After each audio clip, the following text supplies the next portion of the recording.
Hey guys, Captain Dylan Hubbard here at Hubbard's Marina with our Sunday night live stream show. Thanks for tuning in tonight and hanging out with us.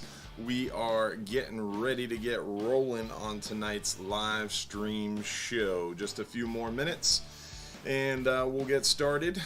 Don't forget, y'all, make sure to comment where you're watching from, and don't forget to like us on Facebook, follow us on YouTube, and like us on Instagram. This is gonna be a rough show tonight, Josh. I can't even think straight. Yeah, well, it's been a while since we've seen you, so Yeah, been a while. a lot since, of news going on. I think this is the first time I've not had a 2 or under-year-old either in my hands or at my ankles in the last 2 weeks. But definitely blessed, spending some time with family. Have an amazing team backing me up at the Marina. As many of you might know, I did just have a brand new baby girl. Yes, there is no picture yet. The show has not started. Show will get started here around 8:30, so still about 7 minutes away from the show starting, guys. So don't fret if you don't see a picture. It will be rolling shortly. Now, we are going to get started shortly, as I said, but don't forget, guys, while you wait, comment at least one time on the Hubbard's Marina Facebook stream. That gives you an eligibility to win those free trips we're going to give away later tonight. We're going to give away a 5-hour half day for 2 guests, a 10-hour all day for 2 guests, and a 39-hour fishing trip for 1 lucky winner. So make sure you stay tuned. You do have to watch the show live in order to win, and you do have to have commented at least one time on the Hubbard's Marina Facebook stream. So comment at least one time on the Hubbard's Marina Facebook stream in order to be eligible to win those free fishing trips tonight, guys. And also shout out to our supporters out there on Facebook. If you're not on Facebook, our supporters is a private group on Facebook that you can join. And when you join the supporters page, you get some kind of exclusive content, behind the scenes info, a little bit more one-on-one communication, plus you get that access to the private supporters community page. There's only about 135 or so supporters, so small group, and we also do that supporters after show. So you get the private after show after the live show is over, where we spend another 20-30 minutes or so talking more about what we talked about during the show, in depth, and expanding on what you want to hear. So a great way to kind of dive deeper and get a chance to ask a little bit more questions. And we have that free supporters t-shirt we're giving away. Don't forget about that, guys. If you are a supporter, you live locally, you could stop by the shop and pick up your supporters t-shirt in person.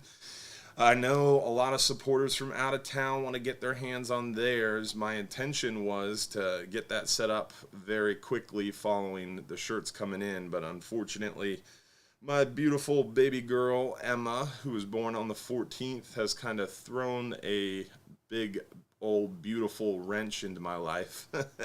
Best laid plans get changed up. So focusing on family right now, but once I get back into the groove of things, I will make sure we get that set up so you'll be able to order your supporters t-shirts even if you're not local. They are free to get. If you're local, if you need them shipped, you will have to cover shipping and handling. But we are going to get rolling here on the show shortly. It is Sunday night, July 25th, coming up on the end of our red snapper season. But we've got amberjack season reopening August 1st, and triggerfish.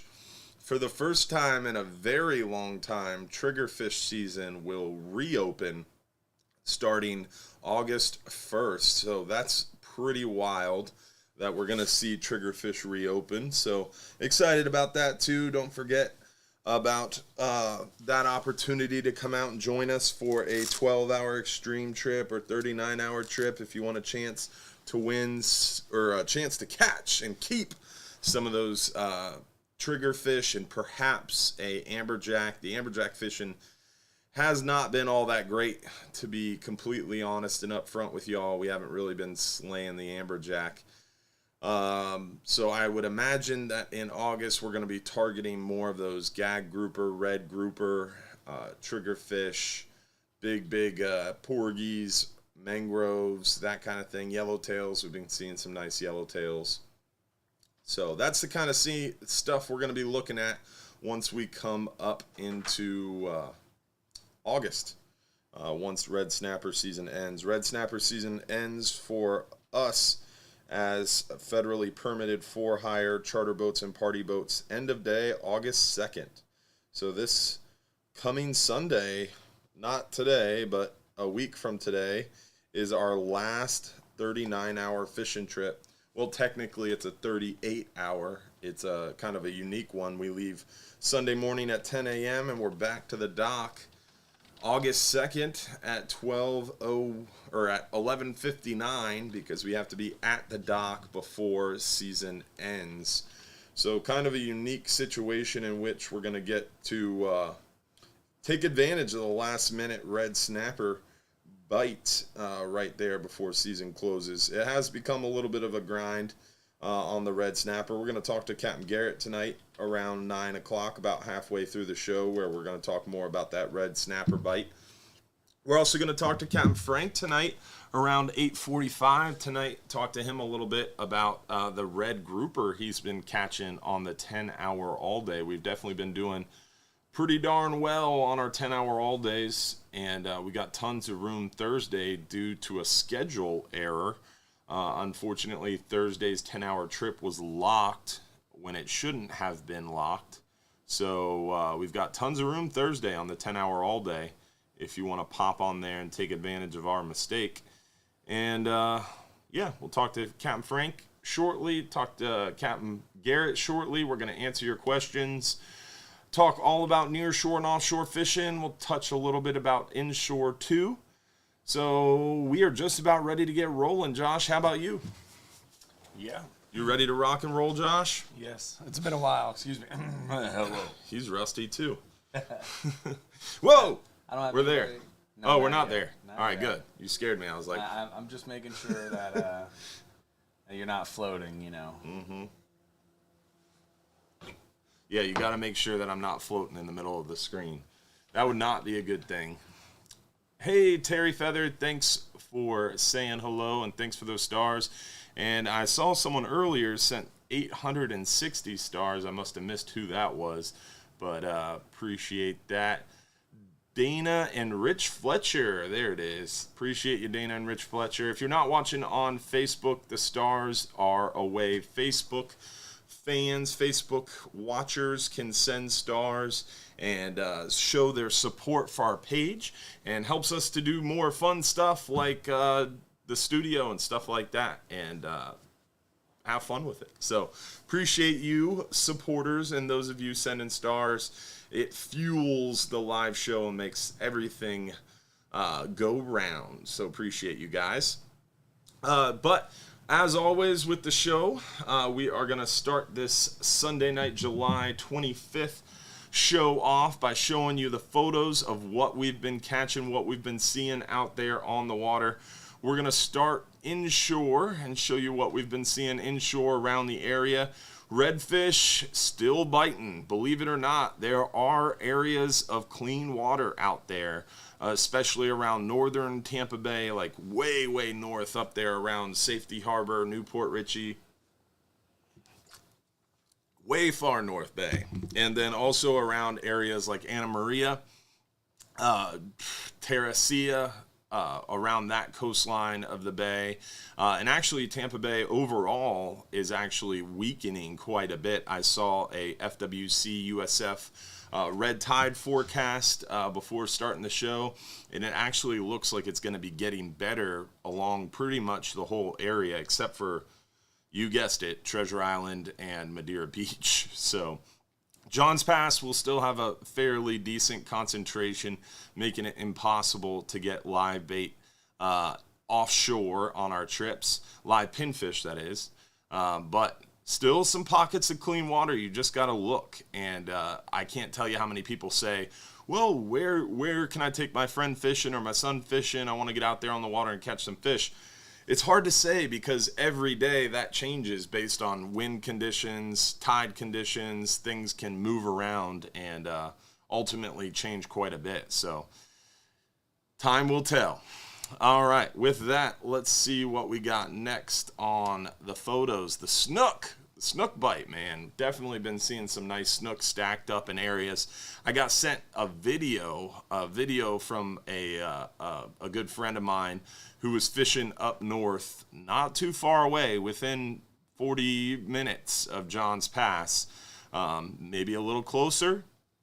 And I'm not going to tell you exactly where because I don't want to blow up his fishing spot, but he sent me this video and it was loaded down with snook, trout, redfish, just piled up on a light underneath, maybe a dock, maybe a bridge. Again, don't want to give it away for a friend who shared the information, but definitely able to find pockets of big fish and plentiful, hungry fish. You can see, obviously, that snook photo. The background is John's Pass. This was from this past week, but early this past week.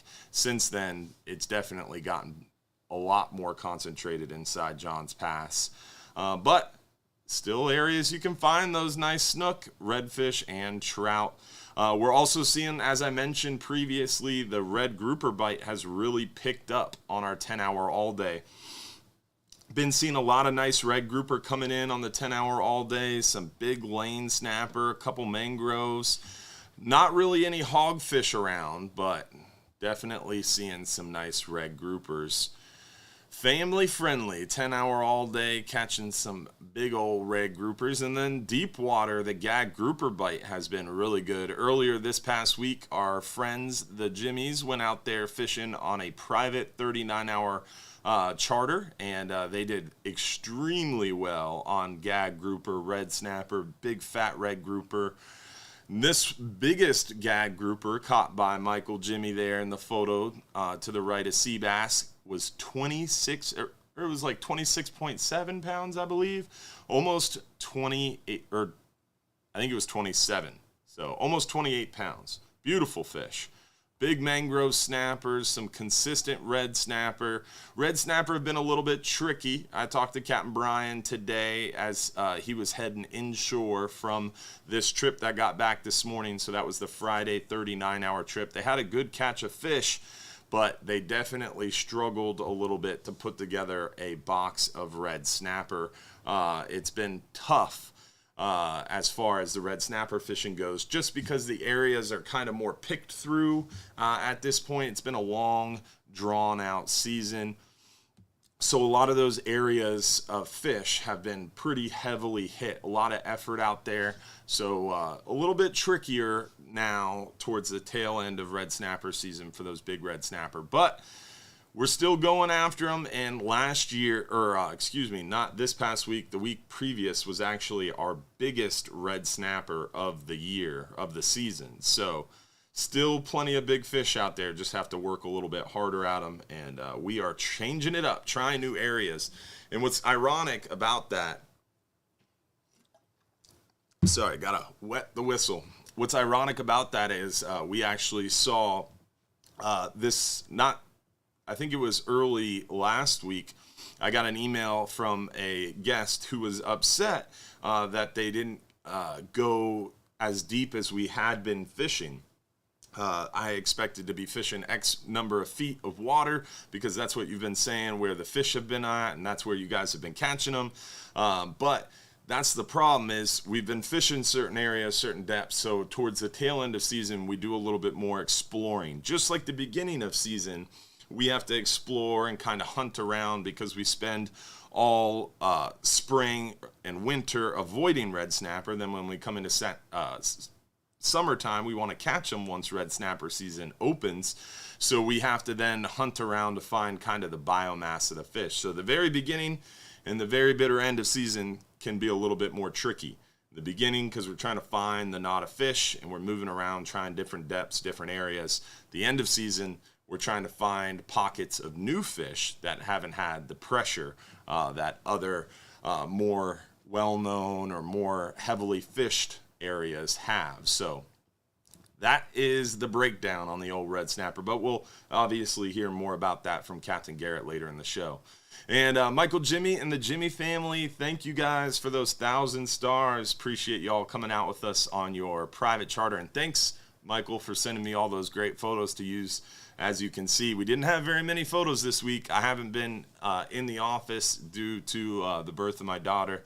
And I don't think I've checked emails really since like the end of June, because the beginning of July we had that hurricane, then red tide started up for us, had a bunch of fisheries things going on, and then my daughter was born 3 weeks early, or a little more than 3 weeks early. So July has been a roller coaster for me, to say the least. So if you are waiting for a response back to a phone call or to an email, I apologize for my delayed response. I think I have like 400 unread text messages, and don't even want to get started on how many unread emails I have. It makes me sweat.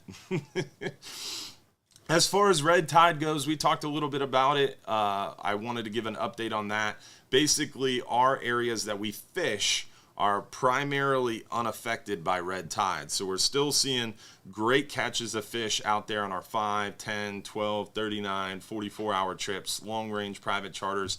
Even the near-shore private charters, we're still catching plenty of fish despite the red tide being in the area. The only thing that concerns me is the fact that we have a lot of our estuary being affected by this fish kill.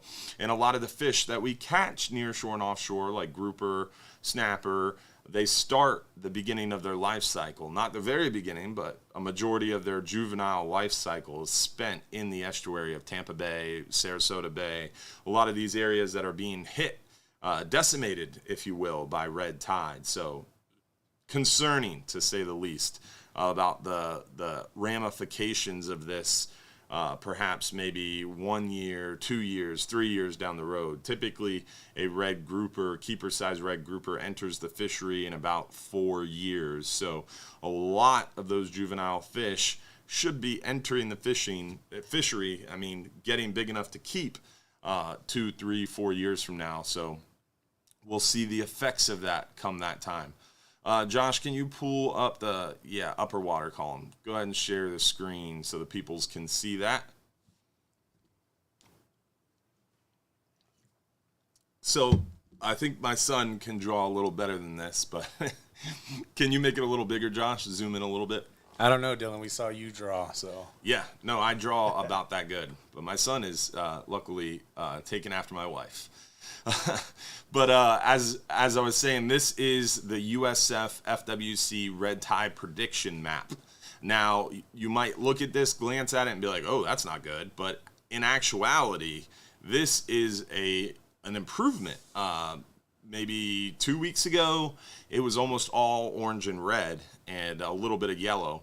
The blues, the greens is much better to see. So overall, the overall big bloom in Tampa Bay is actually getting smaller, getting less dense, less concentrated. There are still heavy concentrations in certain areas. As you can see, if Josh, you'll scroll up a little bit more. So that little red squiggly basically comes out of Johns Pass and goes in Blinds Pass.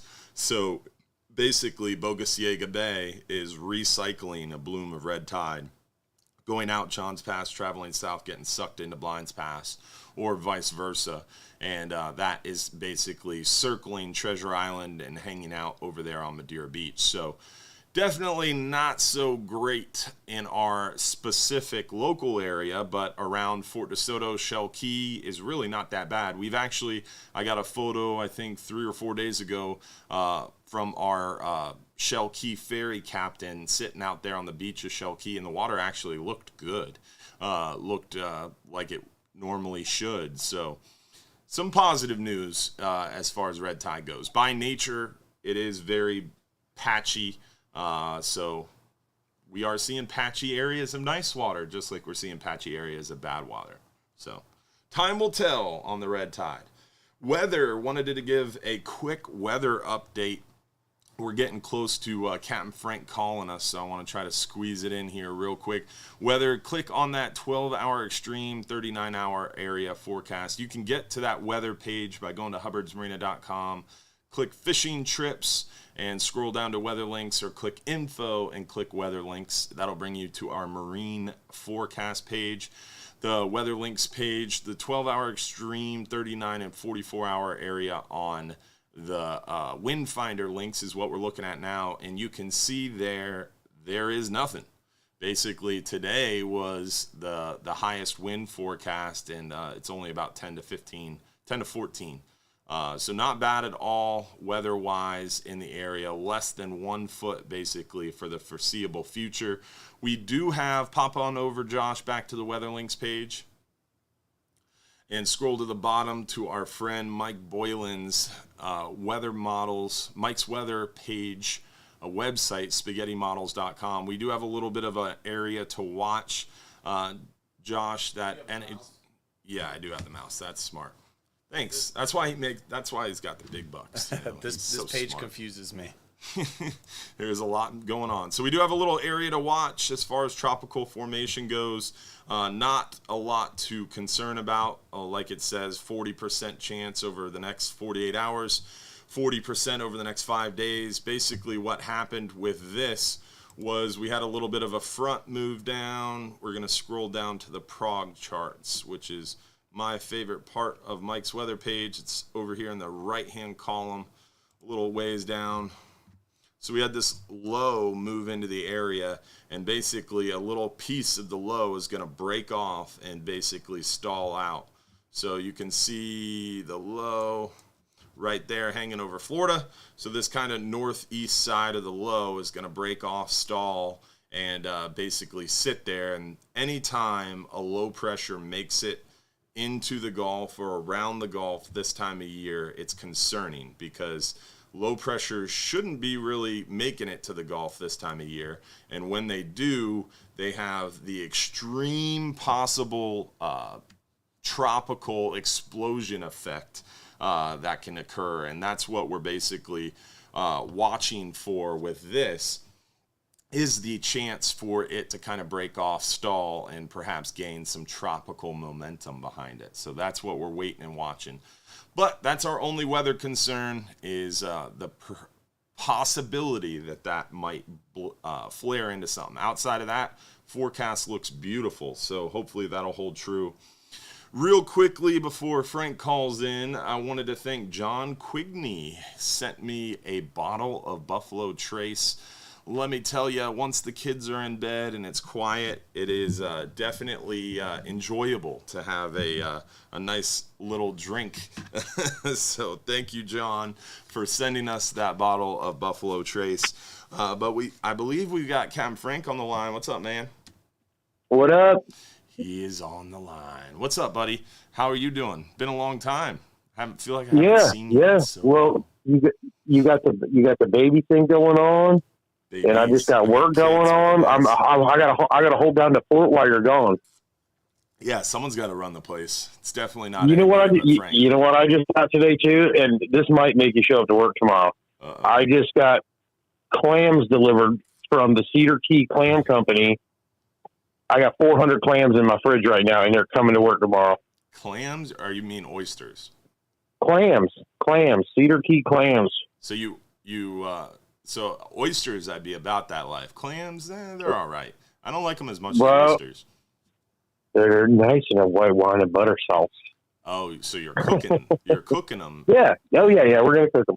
Oh, all right. Yeah.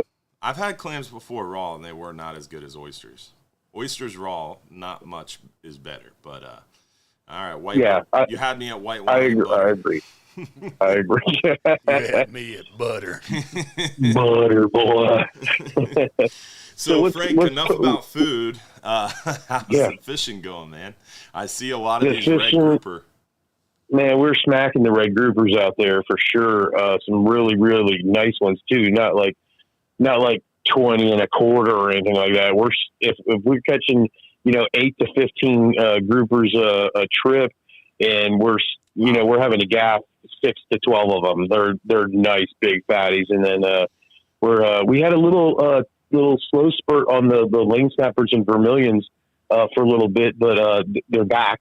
So Nice. I'm not sure what those guys' deal is, but you can catch those for months, and then they'll be gone for a week or two, and then they're back now. We got a nice handful of those, and we got I think 5 hogfish on the last trip too, in addition to the 12, 14 groupers we got.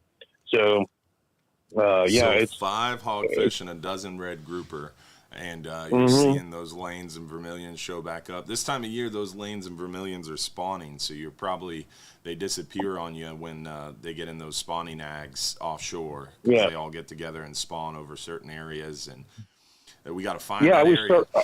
I was going out a little deeper for a while, trying to snag a few red snappers, and we did.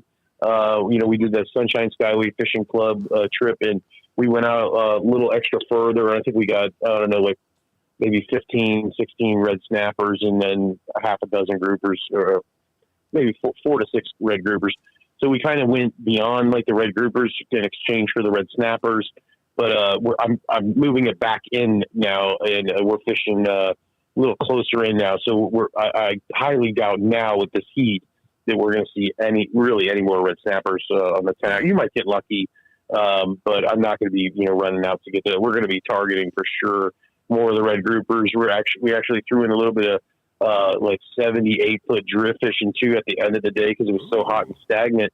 And we got 100 grunts that we have it, big gray snappers that were pounding a quarter, nice ones, and where they add up at the end of the day to fill the heads and tails into the box. So yeah, it's been it's been a lot more productive where we're fishing now, and we're I'm super stoked about it because it's been really tough to get red groupers in on a 10-hour trip. That's why we were so focused on the hogfish.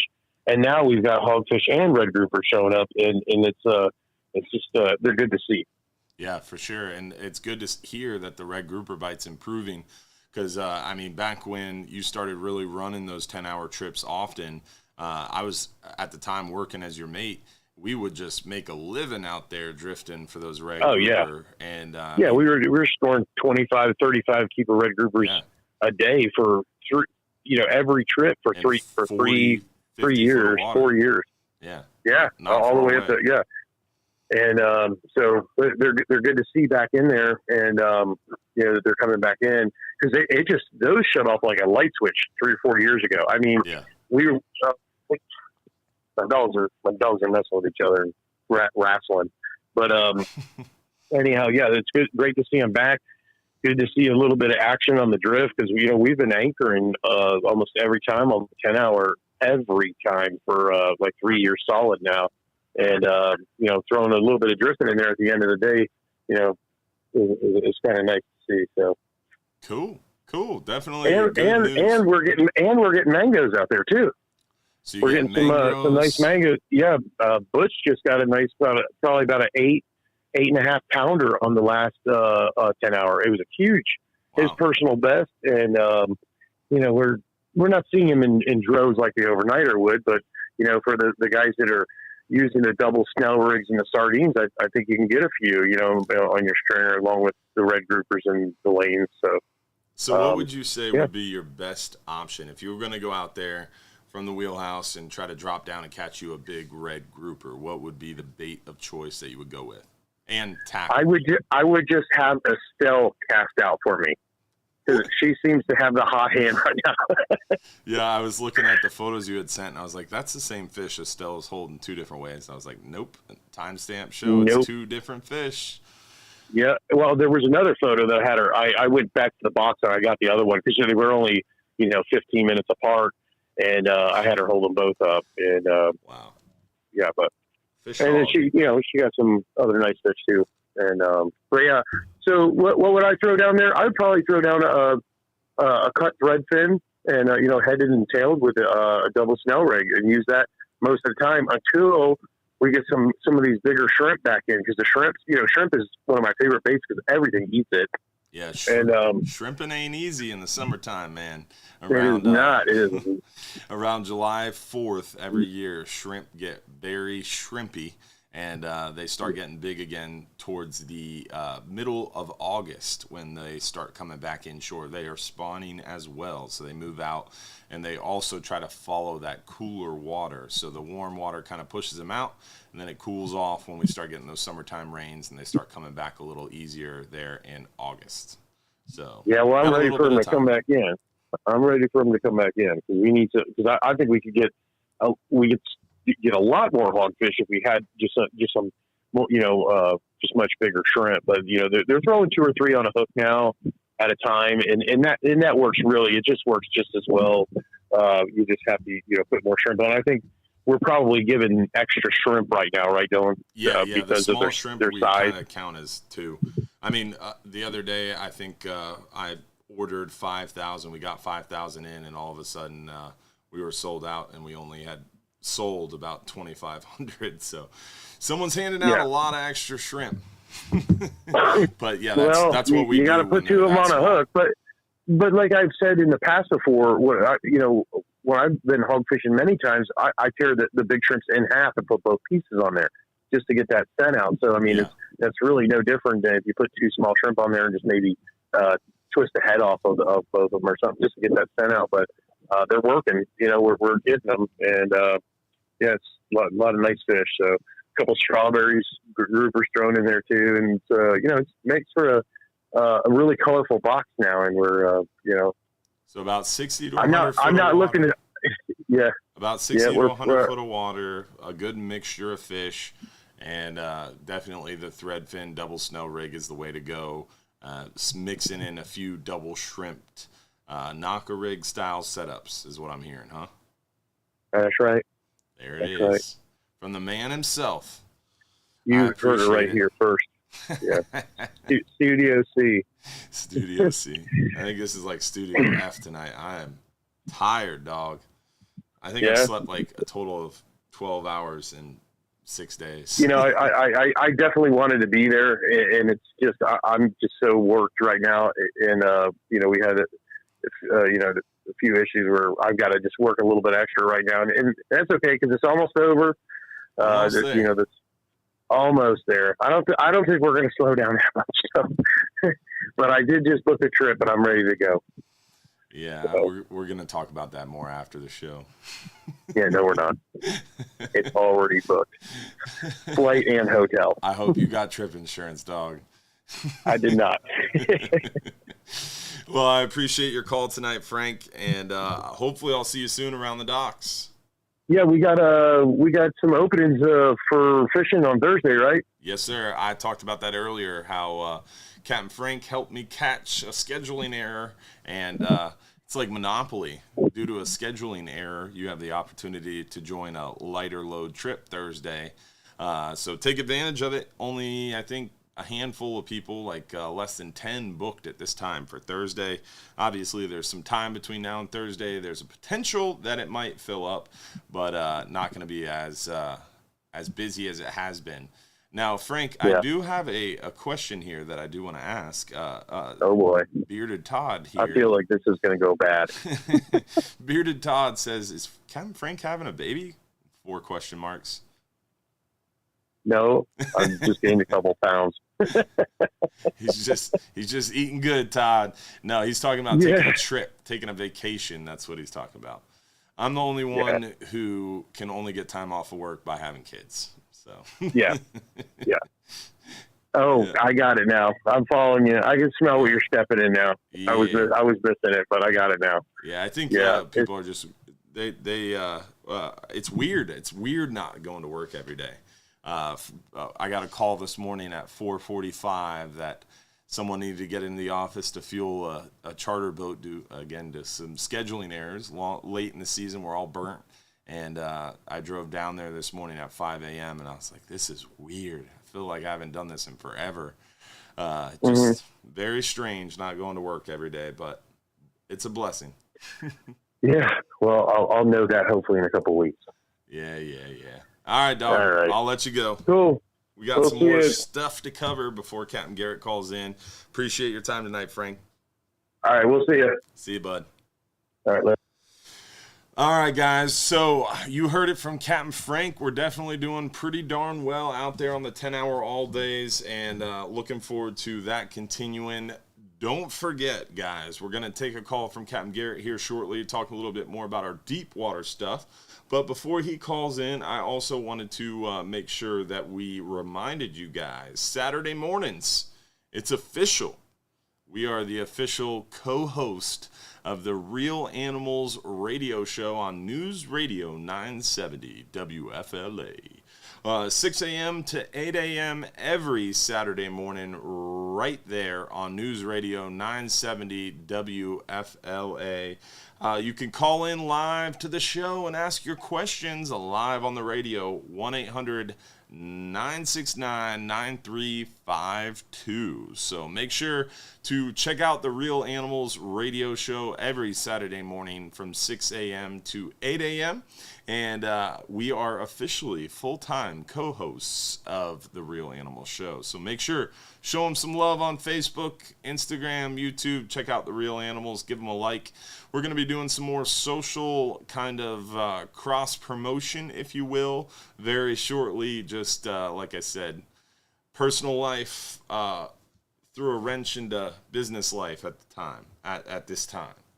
A big, beautiful blessing of a wrench, but she's beautiful, but I'm going to cry.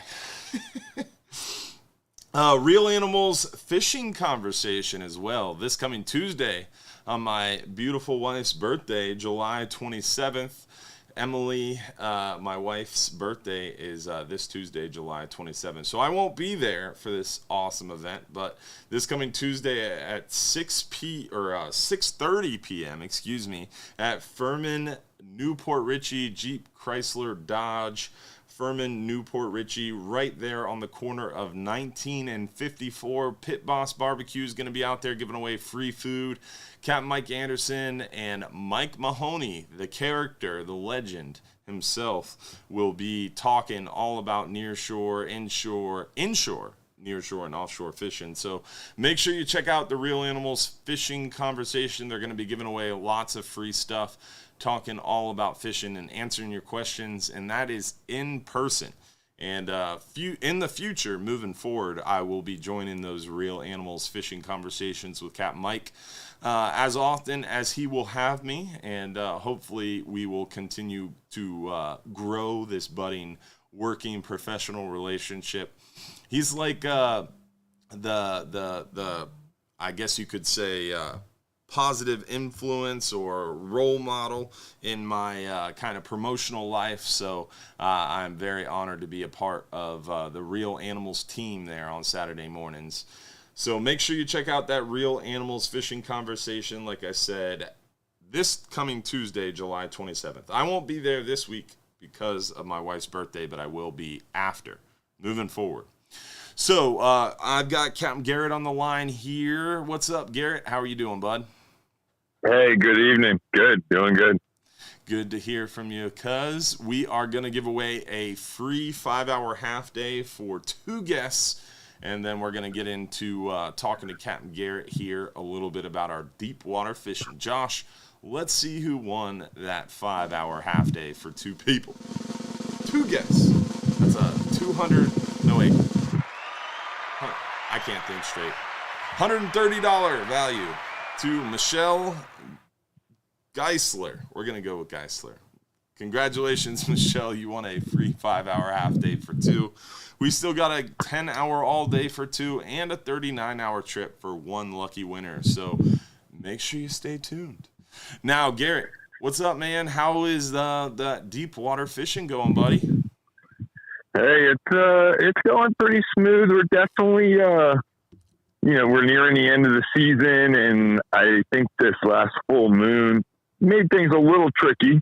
But all in all, it's still good fishing. The mangrove fishing, I would say, is picking up. Nice. The red snapper fishing is getting a little tricky, but still managing to put some really nice catches together. And the gag fishing, compared to when we started in June, which, understandably has slowed a little, still catching them. I think those big ones, the 30, 40 pounders that we were catching have since pushed off into even deeper water. Have not seen one in a couple weeks. I don't know that how Captain Brian's doing on them, but I would say that the gags and the red snapper are getting a little tricky. Mangroves are definitely picking up. Still putting some great catches together, though. Yeah, it's not like at the beginning of the season it was pretty much a cakewalk. It was easy. Just go out there and throw some bait at them, and almost had to get away from them at times. Where now we're just having to search a little bit more, work a little bit harder to put these catches together. Grinding it out a little bit more as that water warms up. Those gags are pushing out. Yep, understandably as well. Yeah. I would be moving into cooler waters if it was possible for me to cool off too. Yeah, for sure. And then at a lot of the questions that I've been getting and seeing and hearing is with the red tide, we're not able to get the live bait. So we don't have the option to bring out live pinfish. And one thing that always happens every week, because around Saturday, Sunday every week, Garrett, we're kind of evaluating the red tide condition with our live bait expert, Buka or Brian Harris. And basically, if it's looking like the red tide is about the same or worse, we're just not even attempting the pinfish catching, because obviously we can't keep them alive if there's red tide around heavily in Johns Pass. So we kind of called everybody today and said, hey, we're not going to have live bait this week. You can bring your own, or you could just use the dead bait we provide, or use some of the select dead bait in the fishing shop, the bait store at the ticket office there. So what would be your suggestion, or what would you do if you were fishing, and what have you seen work as far as gag grouper bait, big red snapper bait?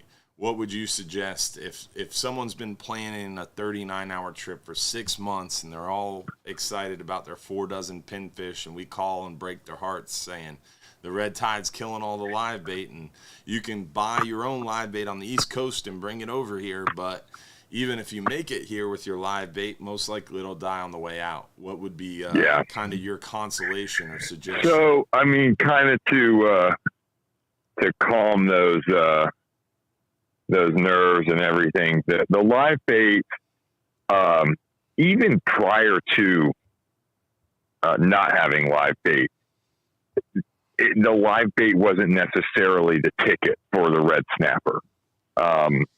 And not necessarily the ticket for the gags either. Especially not the big gags. Not to say that it didn't work, but it's nice to have in your arsenal. But I almost, a nice big fat juicy live bait's always nice. But the dead bait has just been, it's always, it's tried and true. And the bonitas work great. The bonita's always a go-to for gags and red snapper. And the bigger the chunk, sometimes the bigger the fish. The octopus has been something that's come, more to a head this summer, where a lot of people we're using a lot more of it, where it's something that was always there, but never really tried it too much. And then Joe caught that huge gag, and now the octopus has been. He created a octopus shortage. So I'm sure he did. Yeah, Joe Carney, one of our Regulars Club kind of regular guests, fishes a lot with us. He caught what was it? It was, you were running the boat, right? Yeah, a 47-pound gag. It was a little bit more than 47. Garrett rounds down, I round up. I think it was 47 and change, but it was a monster gag grouper, and he caught that on a whole dead frozen octopus. And after the trip, he was weighing it up. It was one of the biggest gags that I've seen in quite a while. And did a little video kind of talking about what tackle he used, what bait he used, and the bait distributor that we use, Aylesworth Bait, is a wholesaler to all of the fishing boats, charter boats, bait shops in the area. And upon the release of that video, we ordered 10 cases ourselves. Normally we order like 1 case every 2 weeks. But we ordered 10 cases, but they were sold out with a back order. And they asked if we Holy smokes. Yeah, they asked us to give prior notice before we post certain videos in the future. That was a good compliment, though. That's pretty cool. Yeah. The trips you take out, Garrett, have long-reaching impacts to the supply chain. Wow. So be careful. That's interesting. But if the octopus are out and the bonitas are available, that's always a good go-to. As far as what you can purchase, the whole squid, just the standard, 1 pound bag, 5 pound bag, whole squids. I've seen a lot of big gags caught on those, and I've seen a lot of big, they kind of resemble the octopus a little bit with the head of it, at least anyway, and the tentacles. And it's a nice meaty bait. And prior to this octopus craze, I remember noticing fellas and ladies that had the whole squids doing very, very well. Yeah. Where most everybody else would have live bait and or thread fins or sardines, and these guys firing down the whole, like you get in the box or the bag. Yeah. They're usually like 8 to 10 inches or something like that. So we have a lot of people are asking. Definitely, we have frozen octopus, frozen bonita, frozen whole squid, and a variety of different frozen baits like cigar minnows, sardines, thread fins in our office at the ticket shop that you can pick up prior to your trip. And we order them in bulk. We should typically have plenty when you show up. So you can get your bonita, whole squid, octopus, that right at the ticket office when you check in for your trip. And Joe Carney, shout out to you.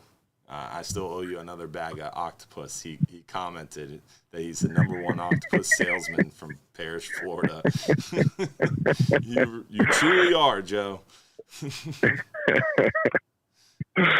Oh man, that is hysterical. Yeah. But yeah, hey, good evening. The whole squid are good, the octopus, the bonita. And then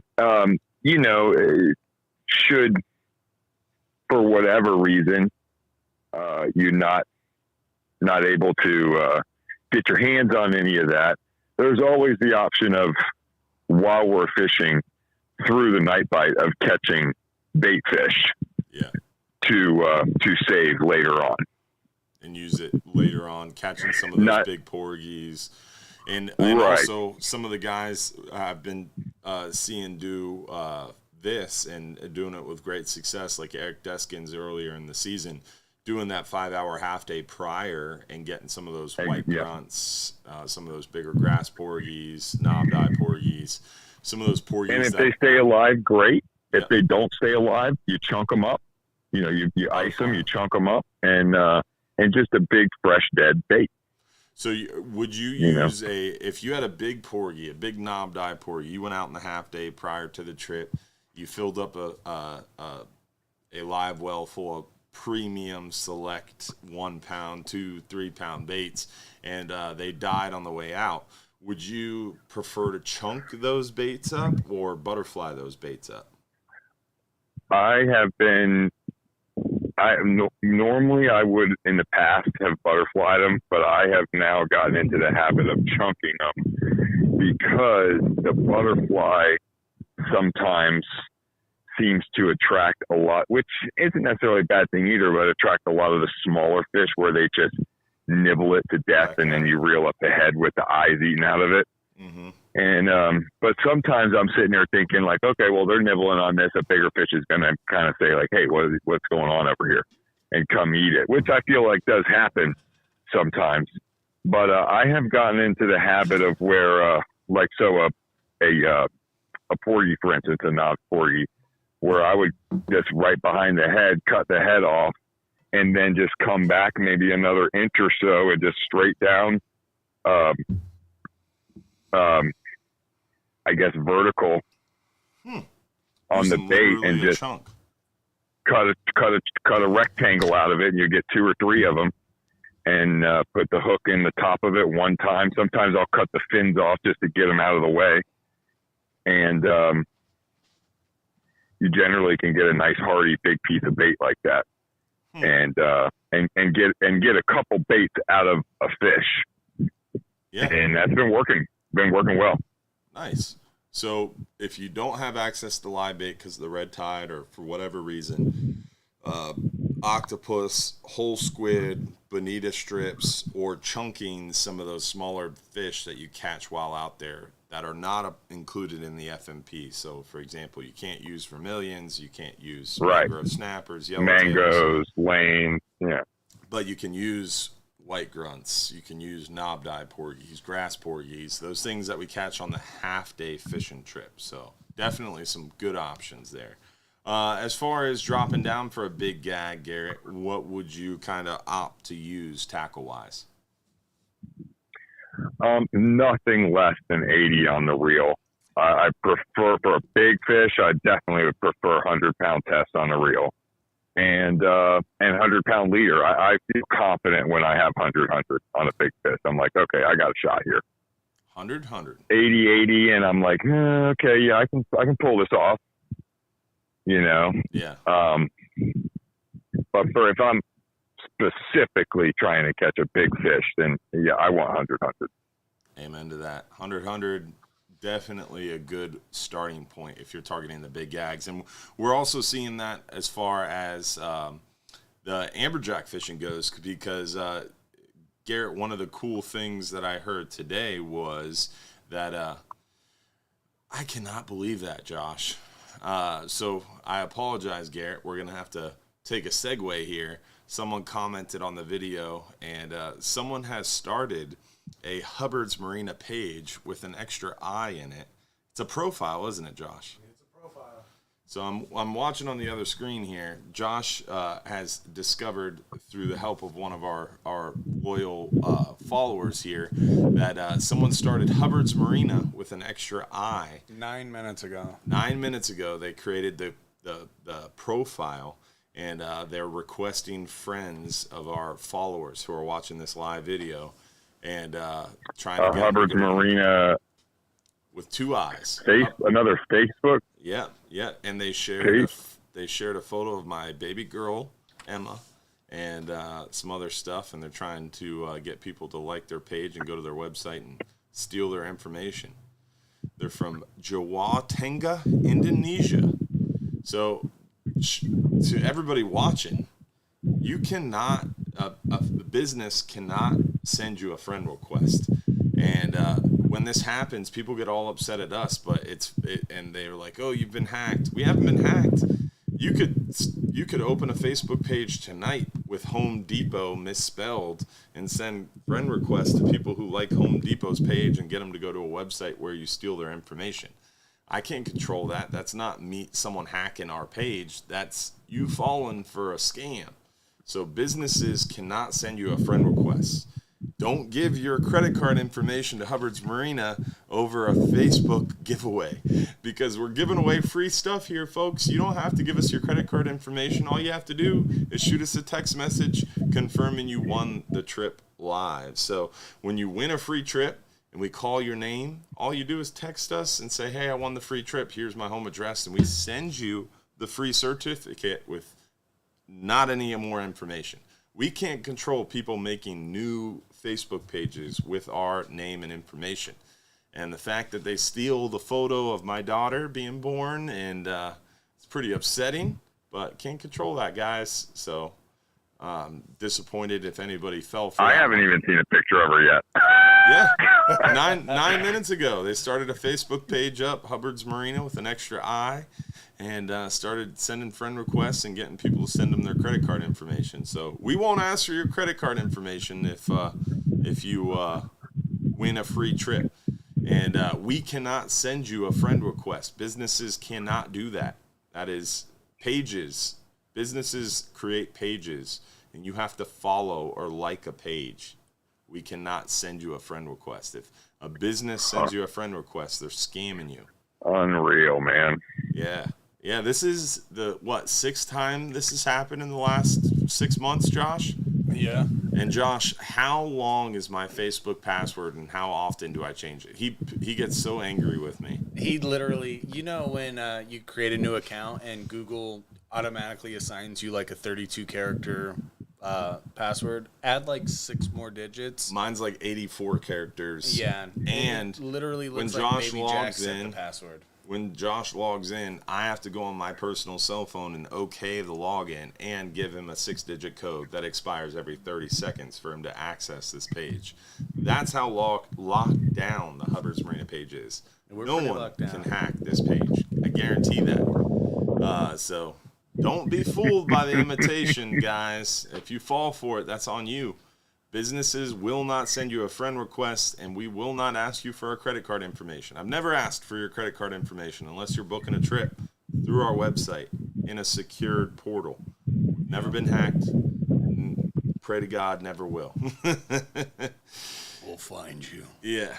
If you've already fallen for it and you've already accepted their friend request, I would immediately delete them as a friend. It's Hubbard's Marina with an extra I. So it's Hubbard's Marina with 2 I's in Marina instead of 1 I.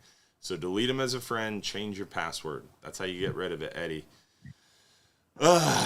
Frustrating. So Garrett, we were talking about gag grouper and the dead bait. You were suggesting some of that options. Do you have anything else to add as far as some suggestions for people on these long range trips? Josh, go back to full screen while you're. Oh, I got it. I've mentioned this before. I think maybe Captain Frank was with you. Is listen to the crew, listen to the captains, and ask questions. Yeah. I was out on the Flying Hub 2 the other day, and we took a long ride, and we got out there, and it was an open boat trip, and we had a full boat, and we dropped lines in first spot, and the current was smoking, and we had a couple of folks. Well, most everybody was from all over the state. We had some East Coast fishermen, some first timers, and just a handful of different people from all different areas that all fish in different ways. And when all their different types of gear went down, it was a tangled mess. And so we were like, hey guys, we want to try to eliminate these tangles, switch things up. And at first it was well, this is how I fish, and this is this and everything, and it's like, okay, well, why don't we try this and get everybody on the same page? And the guys were a little hesitant at first, but then switched over, and not that the tangles were gone, but they were diminished, and the trip just got better and better from there on out. And it just, because things change from trip to trip. Depth, current, and you have to take a different approach. Almost every single trip, or not different, but new or a certain approach to eliminate the tangles and to put fish on the boat. And the guys, the crew, and the captain, I'm not saying I know everything, but I am confident in what we do and what works best. Yeah. And you're confident in your approach, your style of fishing. So if you're trying something a little different, or you're approaching a little area and you're trying to get the baits to the fish, I think, Garrett, one of the biggest secrets left in our industry is the fact that people are trying to get the bait to the fish, not the boat to the fish. I mean, nowadays with the radars that can go 90 miles, the little spot detectors, and the fact that you let someone out in your boat and they take a photo with their iPhone and they post it to Google, now they've just made your fishing spot public, So there's not much left to kind of secrets, and people like me are doing these fishing shows where we're answering people's questions and flattening the learning curve.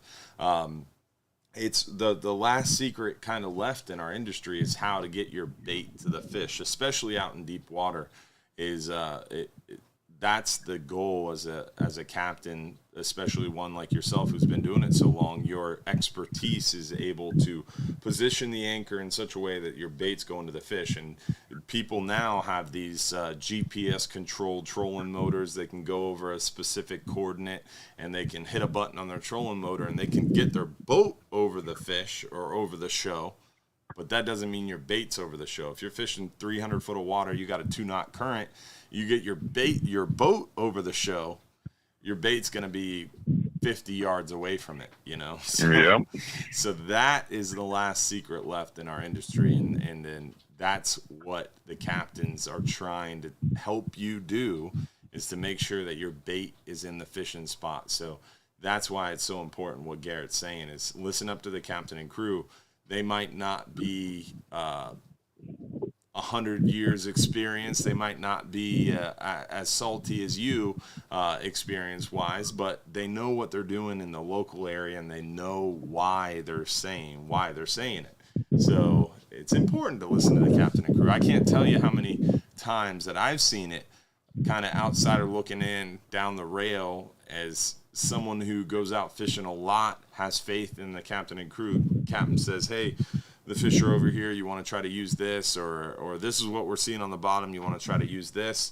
And the people who listen up to that are the ones who catch the biggest, most quality fish. And Garrett, I jokingly say that's why the ladies and the first-time anglers often catch the biggest fish. It's not that they have good luck or anything like that. It's the fact that they listen.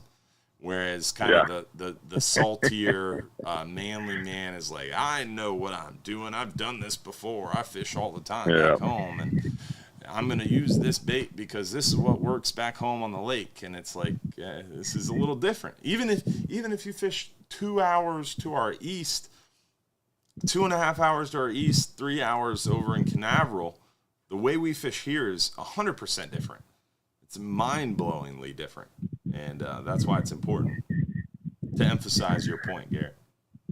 Another thing I would say is learn your knots. If you don't feel like you're proficient in knot tying, then, I mean, I personally find enjoyment in learning a new knot or, trying a new knot. And some of these knots are tricky, but some are very simple and work really well.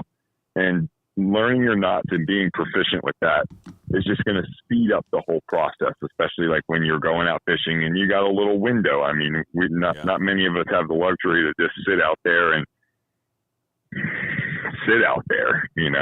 Most people got to be somewhere, got to do something. So, I mean, I see it all the time, and I tell people all the time is, not that the crew gets busy, especially on an overnighter. Especially in red snapper season, things get backed up. And if you can, you got all your rigs and everything, you're prepared. And so say you catch a fish, if you can swing that fish in, a mangrove or whatever, wrestle them off the hook, get baited back up properly, get back in the water, versus. Now, Garrett, what you're saying is that you should buy the D-hookers that we sell in the shop. I was getting there. Sorry to interrupt. But so somebody who, and you'll see the guys when you're out there, they swing that thing in, they wrestle that fish off. The D-hookers are, I didn't have my D-hookers the other day. I was on the Flying Hub 2. I was using a pair of pliers, and I was cussing at every single fish. Oh, yeah. I was so angry.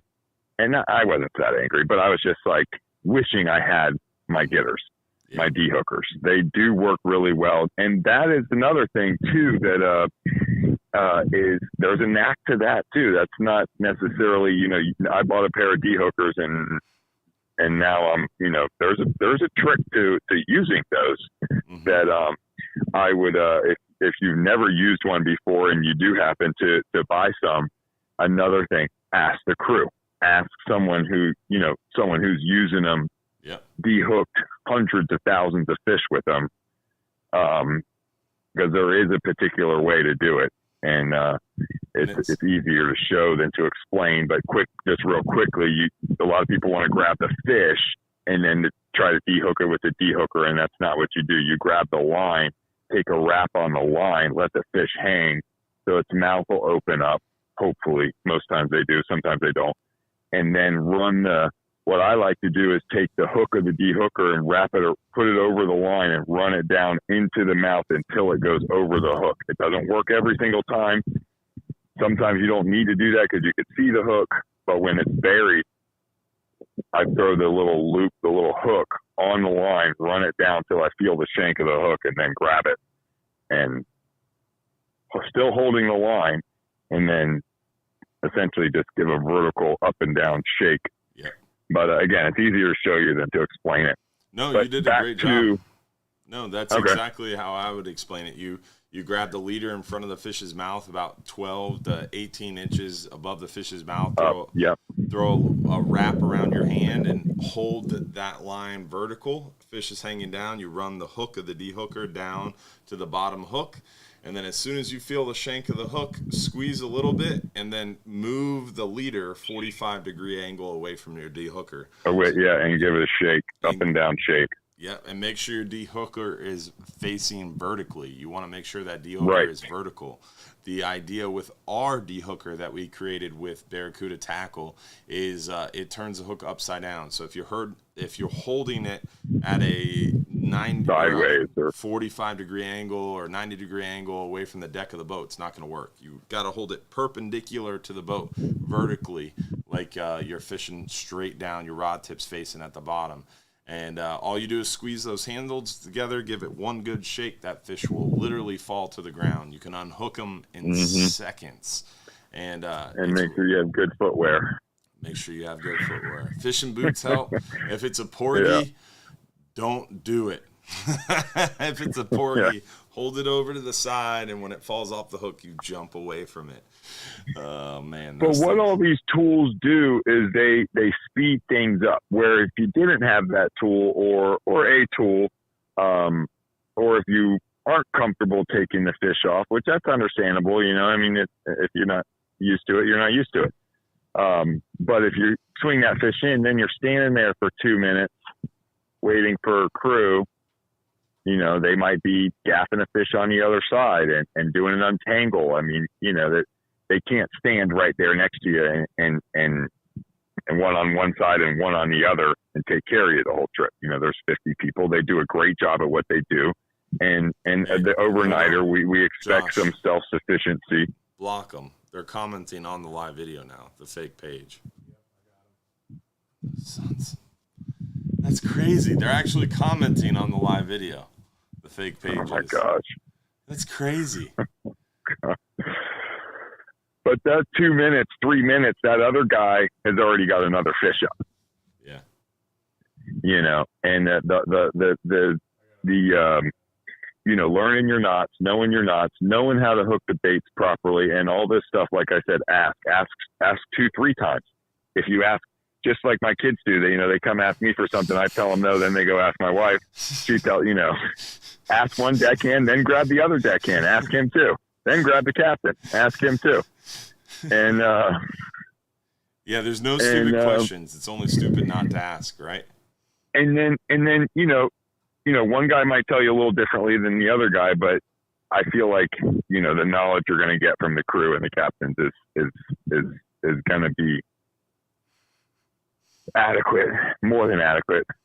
And but yeah, that'd be another a tip of mine, is learn your knots, have the proper tools, and don't be afraid to get in there, wrestle your fish off. And the speed, just do it quick. If you're, I mean, I get out there and I get fired up. If I'm fishing, I'm moving. It's like work. It's more than work. I get out of your way. Yeah. The bite's good. You get out of Garrett's way real fast.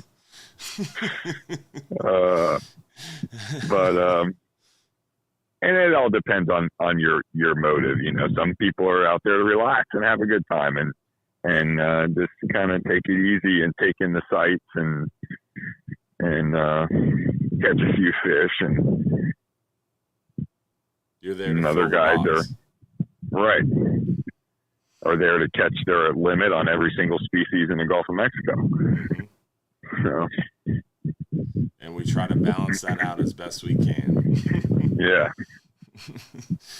Well, cool, man. I appreciate it, Garrett. Thanks for giving us a shout tonight and dealing with my diatribe there on the fake profile, interrupting you a little bit. But I definitely appreciate your insight, especially being as though I haven't been around the last week or so. Have missed out. It's been 11 days since I've been kind of full time there. Yeah, it's strange. I was telling Josh I got called down there this morning. The boat was backing in from the 39 hour, and I was like, screw this, I'm out of here. I don't want my son waking up with my wife and my baby girl waking up and my wife being there alone. I was like, I'm out of here. Y'all have fun. I'm going home. Yeah, not yet. Yeah. I'm definitely more conscious of the home life right now and making sure we're good to go there. It's tough. Good, man. Yeah, it's tough, but it's worth it. Oh yeah, absolutely. I need more firearms, Garrett. Got a baby girl. It's crazy. It's scary. You don't need more firearms. You need more ammunition. I have a lot of firearms, but I need more. You always need more firearms. Ammunition, I got plenty of. You only got sit two on that. hands. I have two hands, but they go through them fast, dog. All right, Garrett. I appreciate you, man. I hope to see you around the dock. Good talking soon. to you. Tell the boys and the wife and Ruby I said hello. We will, and likewise, your family. Yes, Josh, sir. have a good night. Later, Garrett. All right, guys. Bud. Good night. Night. All right, y'all. Well, we didn't really have a lot of time for questions tonight. We had a lot of good kind of content smushed together with some scammers, always trying to take a shot at our followers. And I take that as a big compliment, They say imitation's the greatest form of flattery. Well, I feel like people trying to scam our followers because we're so actively engaged is a huge compliment. It's frustrating. It's annoying. And it's even more frustrating when people get angry because it's like, come on, Hubbard's Marina is misspelled. A business sent you a friend request, which they can't do.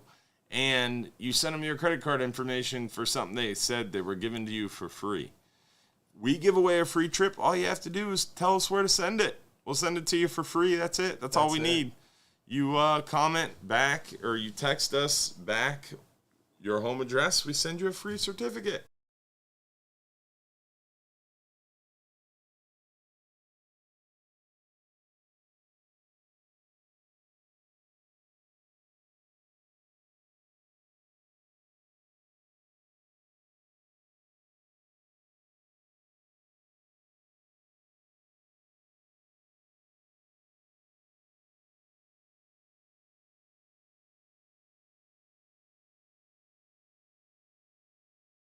We are doing it at the studio. We're getting hacked right now. We're not getting hacked. Don't joke, Josh. Look, people follow for that. Live video interrupted. There's no live stream right now. It's because the live frames. Oh, it actually legit ended. Gone.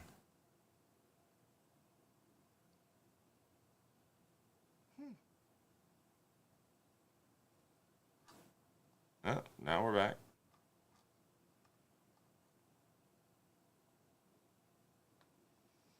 Nope, gone. We're still live on YouTube. How does it end? Let's just finish this thing up. Give away our free 39-hour trip. We'll start our supporters thing. There's no way we got hacked on Facebook, bro. It's impossible. Implausible. Well, What's that thing from? Inconceivable. Inconceivable. That's it. Let me just go ahead and do this real quick. We're probably getting DDoSed. Not us, but our page. What they're doing is sending hundreds of people to our site or to our Facebook page right now. Yeah, that's really cute. All right, bear with us. We're going to go ahead and do this for a moment. We're going to mute.